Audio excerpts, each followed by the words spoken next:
Alison. I'm so happy to have you on Creative Inspired Happy today. Hi, Evelyn. Thank you so much for having me. Well, this is super exciting because not only are we a podcast, but you probably know we're also an online community of readers and writers. And so I am really excited to launch this interview with a question from one of our community members, Katrina D. And she wanted to know, she's always curious how writers take or make that decision to go from writing as a hobby to a career. And so I'd love for you to maybe take us to the beginning because I know you're also a creative writing professor. So just take us back? Have you always been a writer? That's a great question. And I think a distinction that is definitely worth thinking about, that switch from like, is this a hobby? Is this something more than a hobby? How do I make that transition? I think anytime writers can talk about that, it's extremely helpful because there's not a set path the way that there might be a set path for other professions. Usually when you say, I want to become a writer, people just look at you with, fear in their eyes, like, oh, I don't know how to help you. So I'm happy to go back to the beginning.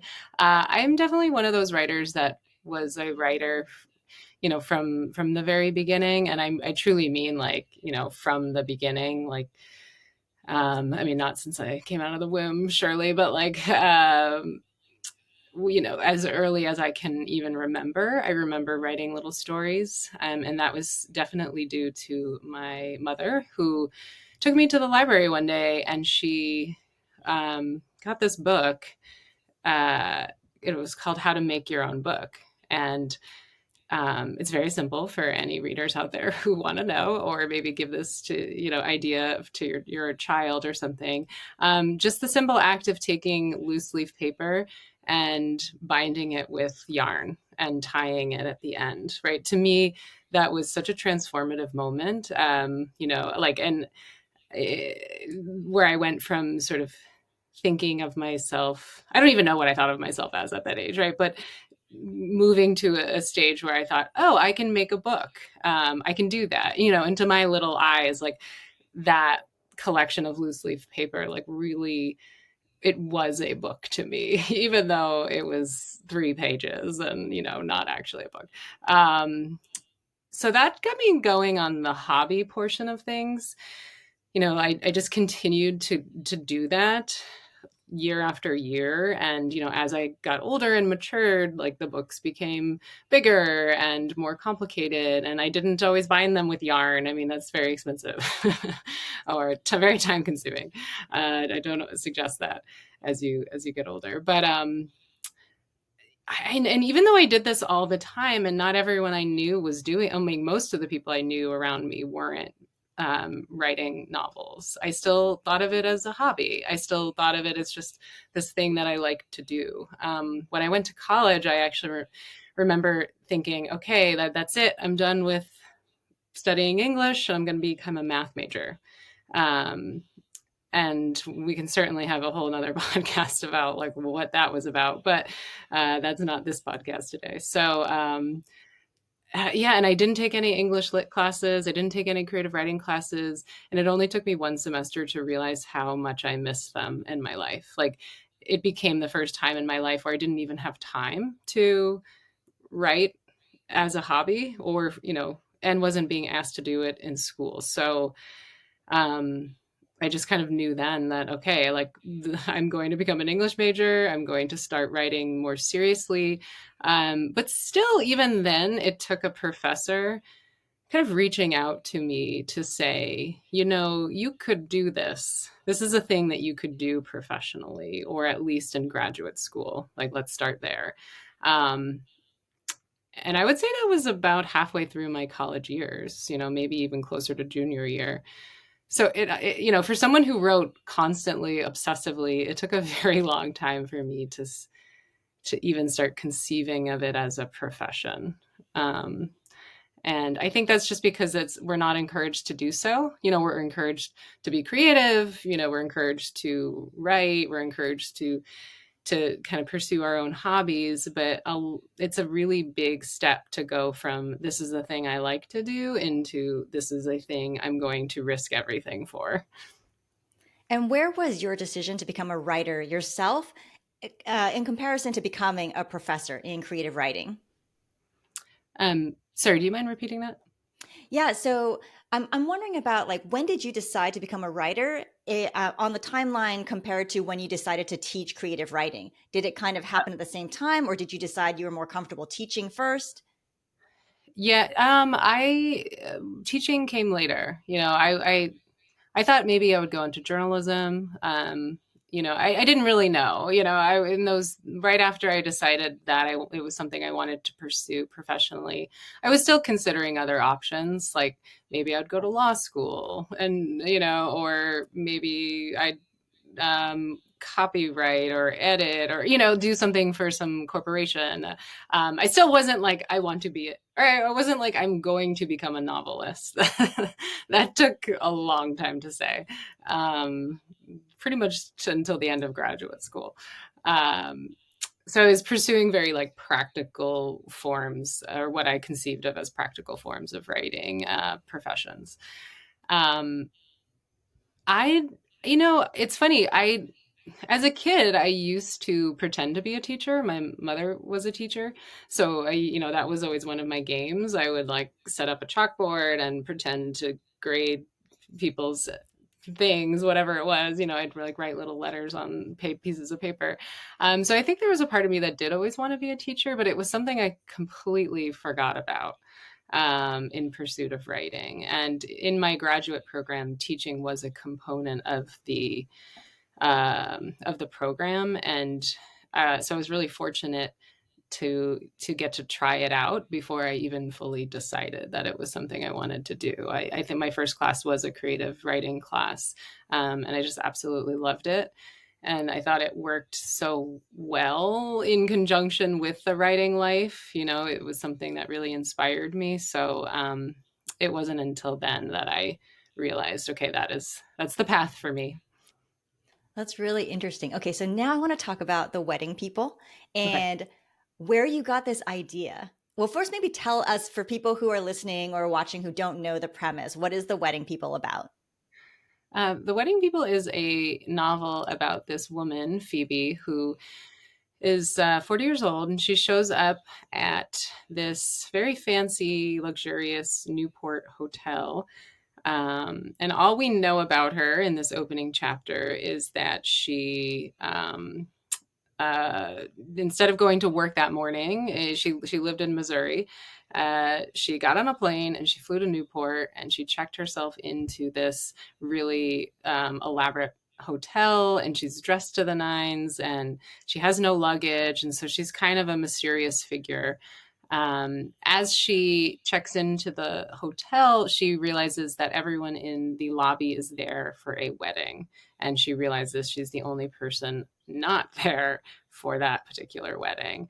When the bride finds this out, she kind of confronts her in the elevator, and the bride keeps asking, "Why are you here? Why are you here? If not for my wedding?" Kind of a very like self-absorbed bride on the week of her wedding. And finally, Phoebe just tells her the truth, and she says, "I'm here to end my life." And so it really, the bride's response to this is, of course, uh, no, this is my wedding week, which is a pretty insensitive response, but a kind of response that produces a very strong reaction in Phoebe. Um, and this begins a kind of tension and relationship of total honesty between them that carries throughout the rest of the novel. So, one of our other community members, Karen G, she reads voraciously. She reads over 300 books a year. And Oh, when I told her that I was going to be talking to you, she said that The Wedding People was one of the most extraordinary books that she has read this year. So, amazing. I wow. hope Well, everyone thank else you. picks up a 300 copy. books a year. That's like a book every day. Yeah, I think she's reading something in hard copy and doing an audiobook at the same time when she's commuting as well, and sometimes doing Okay. something on ebook. So I don't know how she reads so quickly, but amazing. Well, that's a So really nice compliment. how did you come up with the idea? Because I saw your part of your interview on the Today Show where you talked about you used to work at weddings, and did that spark it, or did you come up with the premise first and then decide I'm going to set it at a wedding? Yeah, like writing a novel, it's always multiple things coming together in one space to kind of create an idea. But yeah, certainly working at weddings was a big inspiration for this. Because I worked at weddings and just was witness to like 50, 70, 100 weddings, I don't even know. I just remember thinking, I am writing about a wedding one day. Like I knew I had a wedding novel in me. I just didn't know what it was going to be. And I remember years ago writing this opening scene of this woman just walking into this hotel. And I really didn't know why she was going in. I didn't know why she was there. I don't normally write like this, kind of not having any idea of what the initial premise is. But I was taking a break from the second novel that I had been working on. So this what I was creating with the wedding people was really like I had no big goal for it, no serious intentions. It was just supposed to be a kind of fun break, a kind of palate cleanser. So I was like, why is she here? The bride's question was really my question. Why are you here? Why are you here? Tell me. And I cycled through a couple different options. But it wasn't until I wrote I'm Here to End My Life that I knew it was the story, because that to me, of all the options I had been considering, was like completely at odds with what was going on in this hotel space for that week, right? Lila, the bride, was this embodiment of dreams and happiness and perfection. And Phoebe is like the walking embodiment of a life not going the way she wanted, and a kind of despair she couldn't get rid of. And so as a writer, when I created that scene, I thought, I'm curious, like how is this going to play out? And is this going to ruin the wedding, or is this going to somehow make the wedding better? And are they, and I truly didn't know until I was finishing the novel.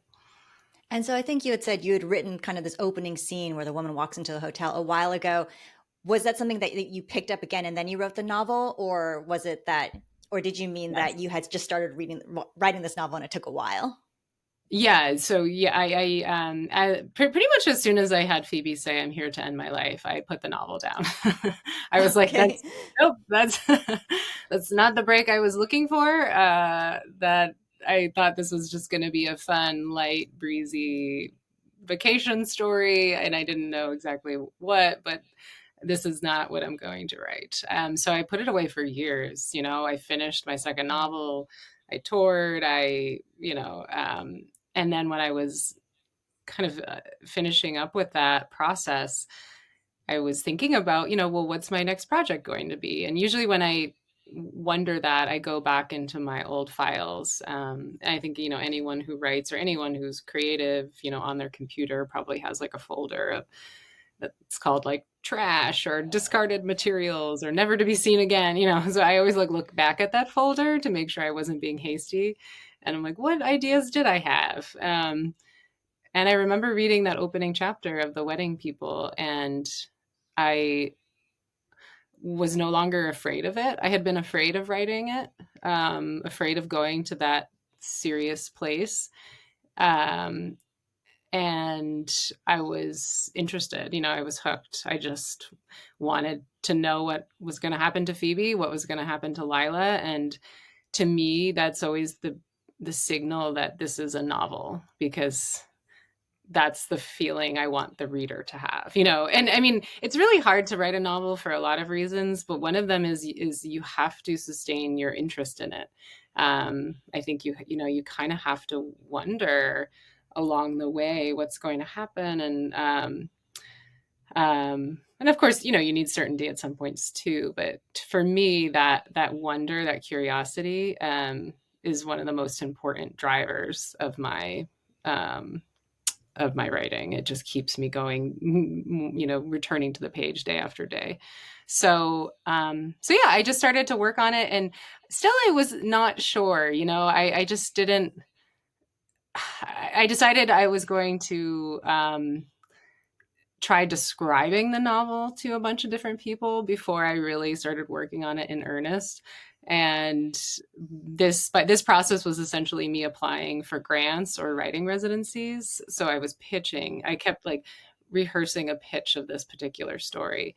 Um, and then that for me was actually a form of outlining it. I didn't know it at the time, but it was me figuring out, okay, this is what the story is about. This is how it's going to evolve. These are the deeper themes and what I'm interested in exploring. And I actually did get a grant from my college, a research grant, which was kind of funny because it was to stay at a luxury hotel. uh, it's not it's not the kind of grant that you normally get. And my colleagues are like studying ants and like getting grants to study like the political atmosphere, and I'm like, I'm going to stay at a luxury hotel, please don't hate me. But it was really necessary because that was one of the reasons I stopped writing the book years ago, because I felt I had priced myself out of it. And I felt like fraudulent writing that space. Like I was like, I don't really know what happens at a hotel that's this high end. And so yeah, I had a lot of experiences there at the hotel itself that ended up making it into the book. That's pretty incredible backstory. I'm kind of curious, since you mentioned sharing the ideas so early, do you always share your ideas early on, like whether it's applying to grants or like telling your friends? Because for me, I feel like for my books, it depends from project to project. And so the book that I have coming out next year, I've kept it secret for so long. And it was so fragile. But then other ideas, like as soon as it comes to me, it's just like word vomit. I want to tell everyone Yeah. about it.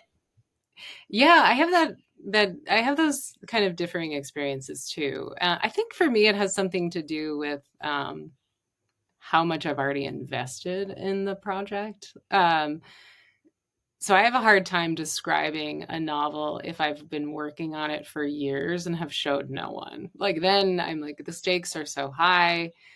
If they give me that glazed over look once I'm done describing it, that's death. Like, that's not good. Um, and I just get too scared to put it out there. If I put it out there early enough before I really start getting going on the project, that to me is the most helpful way to go about it. Like, because I'm like trying out the idea, I'm sharpening it each time I tell someone, I'm looking at their reactions and figuring out like, okay, this person's not doesn't seem that excited by it, but this person does, and I think that's maybe because they're more my reader, or I don't know, or maybe just because people just have different tastes. So that process to me was helpful. I would say writing the grants or the grant proposals and the residency proposals was crucial to me kind of fine tuning the story that I wanted to tell before I fully went for it. And that's hard to do. I mean, that's something I've only been able to really do at this stage in my writing career, because with fiction, you really do have to complete the manuscript before you try to sell it. And if you try to sell a man, if especially even if you're a debut novelist or even a second time novelist, um,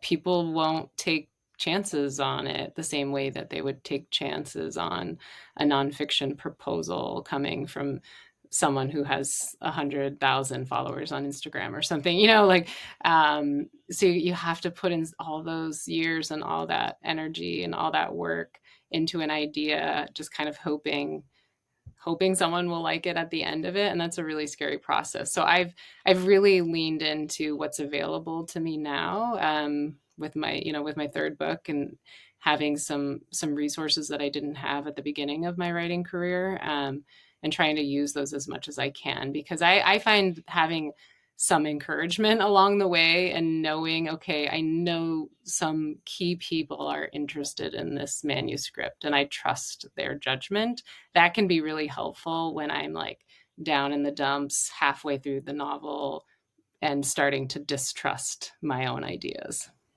And are those people for you? Is it your agent? Is it other writers who are critique partners or family members? I know sometimes writers share with non-writer family members to get that kind of, I guess not a non-writer, but reader perspective.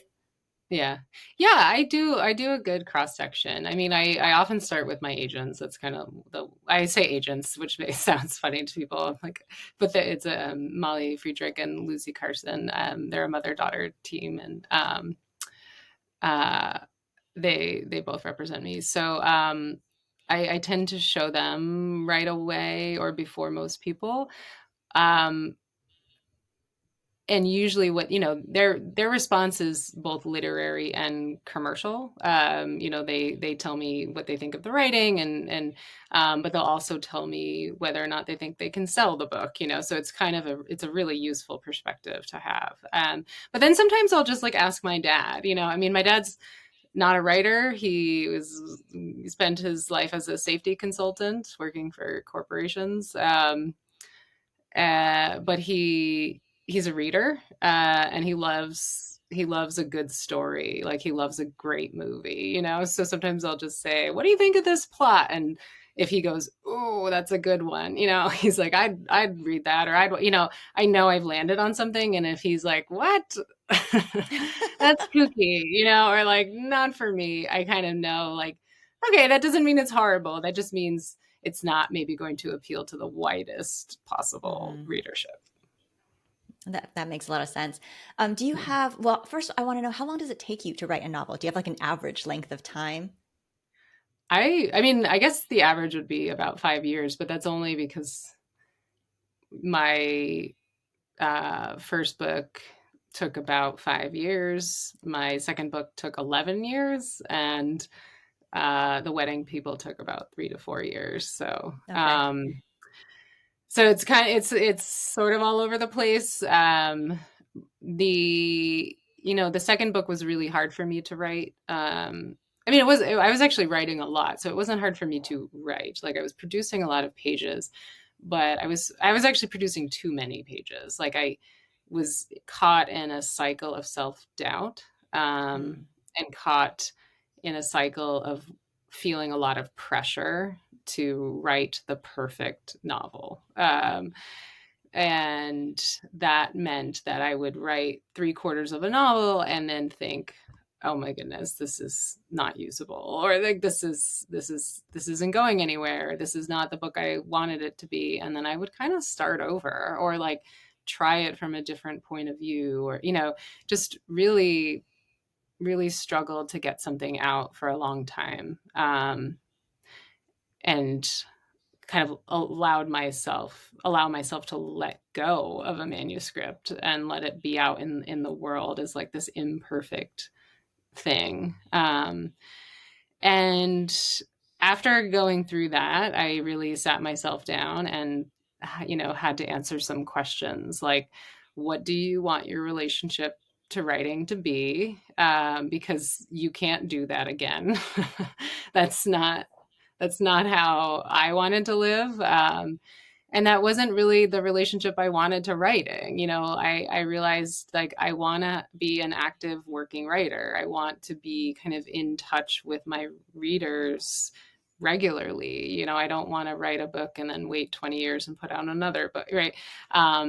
So that to me meant that I had to just agree to accept time limits and accept imperfection in my life, and say things like, well, you're going to spend about 3 to 4 years on this book. That's all you're going to, yeah, that's all I'm going to give myself. And like, try to produce the best thing I can in that time frame. um because otherwise it's not the life that I want to, that's not how I want my life to work, is to just sort of be stuck and feel like I'm just caught in this long drawn out process that I have no control over. And I think that actually makes so much sense. In the day-to-day grind of writing, how do you keep yourself going?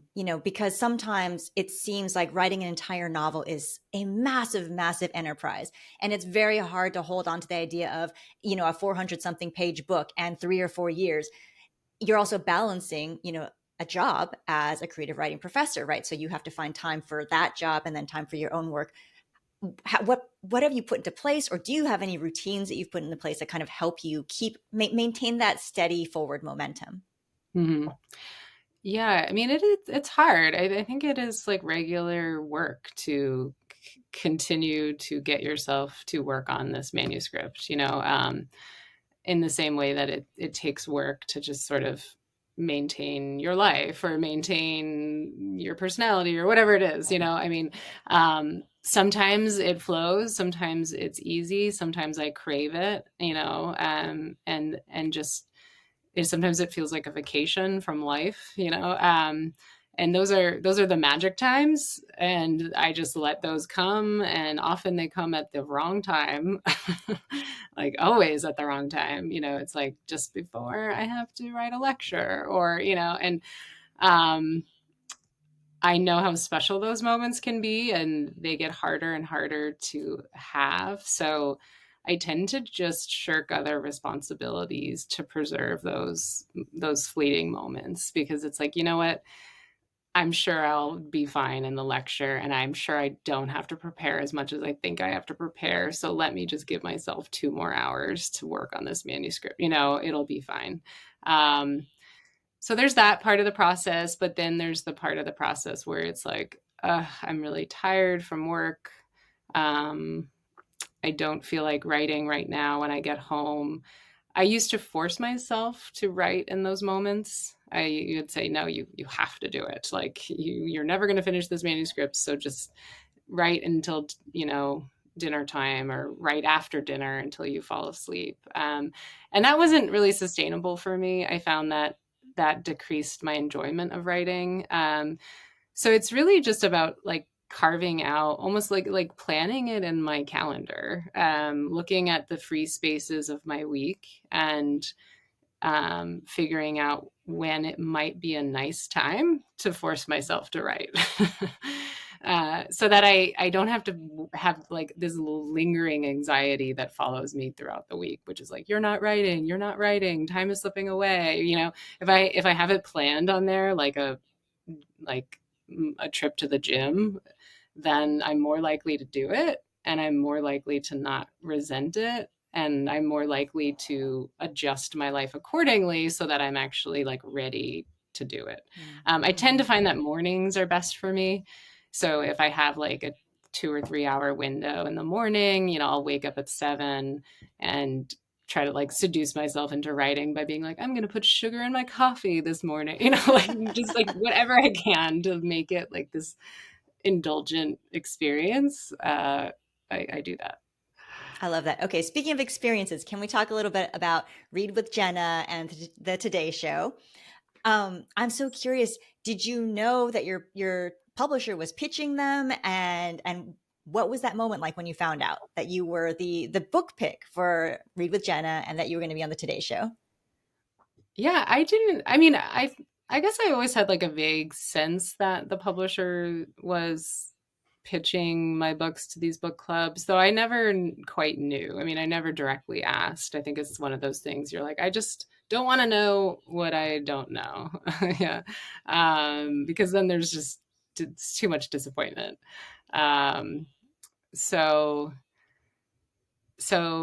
yeah, I think I just someone mentioned it very briefly early on, like, yeah, we're gonna send this out to the book clubs, but they had said that about my last book, so I just was forgot about it. I was in the hardware store checking my email because I was waiting in line and can never just not do work. So I was like, what's going on? And I saw the email that it was chosen. And that was a really wonderful moment. I think it was extra wonderful. I'm sure there was no way to find out about this and have it not be wonderful, but it was like, oh wow, my whole life has changed while and no one in line can see, and no one in line knows. All they know is I'm still just standing here holding a can of paint.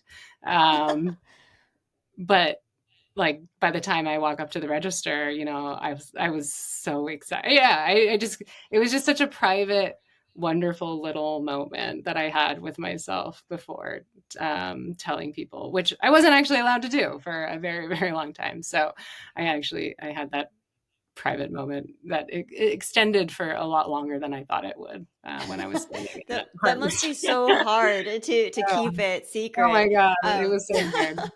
It were felt like you actual lying, and sometimes it was actual lying. Yeah. Were you working on publicity with them to ramp up? Because I know that with Reese's book club, they do that. Like, when they start working on, like, oh, we're planning that we'll film these kinds of things for social media ahead of time. Is that how the process works with the Today Show? If you're allowed to share.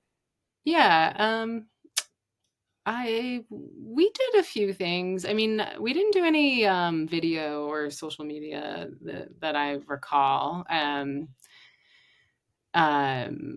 but just a few, yeah, really not that much actually. Just a few little things here and there where, they asked me to recommend some books, or they asked me to do like a little pre-interview for the announcement that they were going to put out. So I think Jenna and her whole team, I think they're so focused on the book, um, that like that month's book, right? That it's like Hmm. all energy is going to that book, so that when it was my time in August, I certainly felt that. Um, so yeah, so not too much. I don't know. There's not much exciting stuff to share there, sadly. Well, tell me, there must be stuff to share about being on the Today Show. Were you Sure. nervous? How Oh yeah. how did that? What did it feel like? I was so nervous. I mean, luckily it happened in stages. There's the announcement, which was um, live, but I wasn't mic'd, so I didn't have to speak, right? Then there it was I did a little segment for them for this book club, and that was me speaking, but it was produced, so it wasn't live. I didn't have to worry about accidentally saying the wrong thing. Mm. Then the next and the last time for the interview, I mean, that was live, and um, I was obviously speaking for the interview. So I was still pretty nervous for that. But I think if that had been my first introduction to the whole experience, I don't know how I would have gotten through it, because I was nervous just for the announcement. I remember not being able to sleep the night before. When I can't sleep, I read cookbooks. So Oh my gosh, I love this.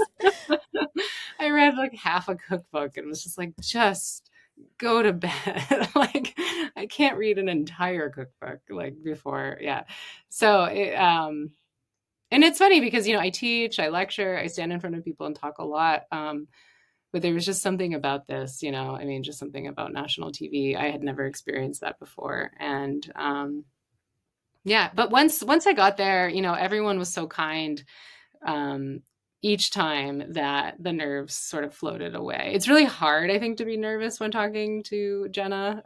She's just so down to earth, and feels like an immediate friend that Mm. I just kind of got lost in just the actual conversation and forgot to be nervous, which is good. Yeah.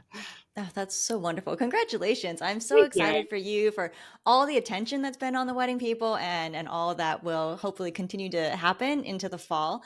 And so I know that you are shifting modes now back into teaching. And so my last question for you is, do you have any advice that you would give to aspiring writers?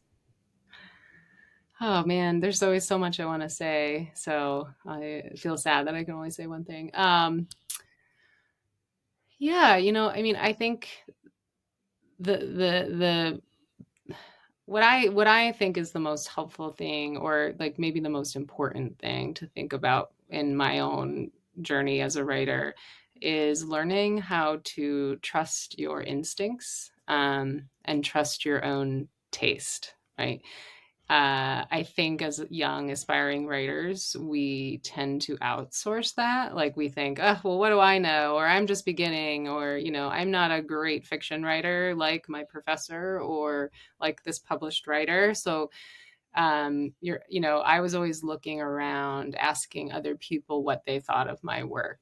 And that's an important part of the process. But I think, when you rely on that too much, or trust what they say over what you think, that can be a really paralyzing place to be in. Because then you just don't know how to proceed. So for me, I've learned that it's actually trusting my instincts and trusting my own taste is something that I have to cultivate and like nurture in myself. I have to remind myself constantly, like, what you think is good, or, if you think this is good, then there's something there, right? Keep working with it, keep going. Don't just abandon it because someone in workshop didn't love it, and you're the person that's going to make all those decisions at the end of the day about whether to submit something or whether to discard something or whether to cut this line or add this line. Like, there's so many decisions to make as a writer, all on your own. And the quicker you can learn to trust yourself, and learn how to nurture and practice trusting yourself, I just think it'll just be a much more fun and enjoyable and rewarding process. That's wonderful. Thank you so much. And if people want to find you online, where is the best place to find you? I am most active on Instagram right now. So Alison.Espach. And I am on Facebook, not super active, but I'm there. So you can certainly see me there. Excellent. I'll put those in the episode notes so that everyone can click on them if they want to look you up. Well, thank you so much for being on Creative, Inspired, Happy. This has been so great, and wish you the best with all your future books and with this year of teaching. Thank you so much for having me. This was fun. Want more writing advice and career insight?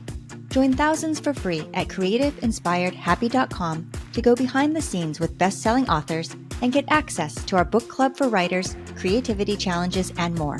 I can't wait to see you there.